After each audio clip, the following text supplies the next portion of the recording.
Now, customers in today's small car segment want more than just an everyday functional mode of transport. They want cars with style, with personality, with emotional appeal, and in fact design in this segment has become one of the main reasons for a purchase decision. So with the next generation Corsa showing here for the first time at the London International Motor Show, we've designed a car that really lives up or fulfills the expectations of our customers. What's interesting in this segment is that in fact the whole segment has grown a notch. It's no longer the small cuddly little car, but it is grown, it's becoming more adult, and as a result we need to apply a styling and a design language and a quality to the car that is very competitive. This is probably the most competitive market segment of any, and to be a winner in this segment, you need to impress with compelling, expressive design. And of course, a whole bunch of great ideas. From a personality point of view, the Corsa attracts lots of female buyers, and so the car, from a front design, has to be very appealing and very approachable. You can see this quite clearly in the way we've treated the front end. The chrome bar here, very dominant with a big emblem on the front, a typical Opel or Vauxhall trapezoid-shaped grille, and the crease line in the middle of the hood are the, let's say, brand icons on the front of the car.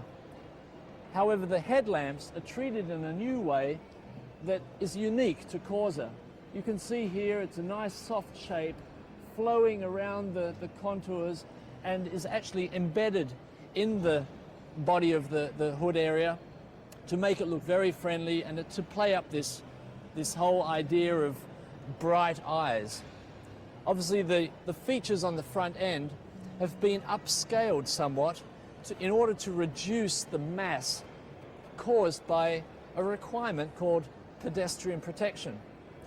Pedestrian protection means that in this segment and all segments from now on have enough area, frontal area, to allow for maximum safety in the case of an accident.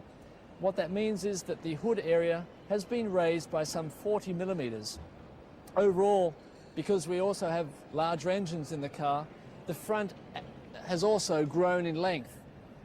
Now, in order to offset some of this extra mass and to avoid the car looking like an aardvark, we actually wrapped all these surfaces back so that you don't have any more corners on the car. This helps in obviously creating the impression of a small, compact front end. Another thing that helps is in fact the size of the lamps and how close they are to the base of the A-pillar. If this distance is quite short, then you have the impression that the hood is quite short, and as a result makes the front again look visually quite compact. Overall, the architecture of the car, as I mentioned before, has grown significantly. The car is in fact longer than today's car, it's higher, it's wider, and one thing that again design pushed for really hard in the early development phase of the program was getting these A-pillars as far forward as possible. Now what that does is twofold. It allows us a beautiful streamlined contour, and I would say very much inspired by the Astra GTC, and at the same time opens up a window area here which is perfect for the driver, for visibility. It also adds another feature, the mirror mounted on the shoulder of the car. This is definitely a sporty accent that we know works very well on sports cars, and at the same time it obviously frees up this area so that you don't have a big black triangle to hinder any visibility. Again, in the side view, this sweeping line of the window graphic that visually connects with the tail lamps again adds to the appeal that the car doesn't have any corners, but in fact the design language flows around. Another important line is obviously the crease line that runs underneath the belt line. This line that again wraps around the DLO, or the daylight opening we call it, is important to again pick up some cues from earlier Corsas. Our greatest inspiration was the Corsa B, or the Series 2 Corsa.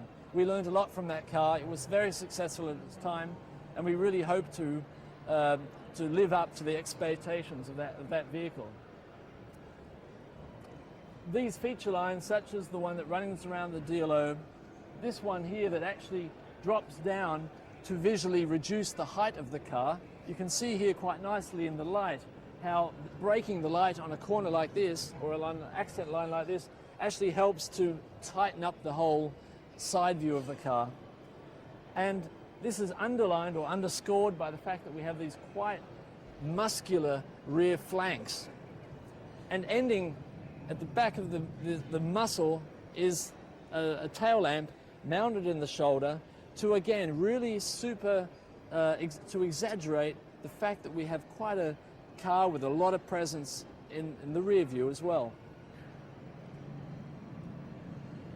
The rear window is also interesting from a design perspective. This line that we saw earlier that runs from the touch of the A-post all the way back touches the glass at a point to which it tailors and gets narrower towards the rear, which means that the window is actually narrower at the lower than it is at the top, giving this impression that the car is actually tighter at the lower and at the same time pushes out the volume of the tail lamps.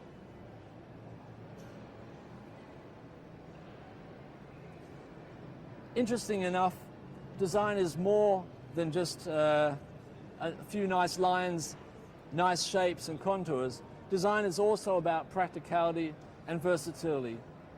As you know, versatility is one of our major brand characters, and to show it in a different way on a small car like this was definitely our main goal. Now, you may laugh, but the idea of having a hat shelf that neatly stores behind the rear seats when not in use is in fact a patented idea here on Corsa. We've never before had such a simple solution on a car that we hope to sell many of. Another idea is a second load floor, and you can see on this particular version there's space here for a spare wheel or luggage when not needed. So we've thought a lot about the function of the rear, especially the luggage compartment, which is an everyday usable part of the car. Goes without saying that the seats can also fold forward. They fold absolutely flat, so again we maximize the possible load volume in the interior. Another thing to mention as we're on the tail lamps is the fact that we have a night driving signature, we call it, where this part of the car lights up at night. You can see the globes inside. This creates a very individual look at nighttime, and the 5-door has a different graphic, a little bit more structured, obviously suiting the pragmatic nature of the 5-door vehicle. 3-door with this flame-like light is a little more emotional and sporty.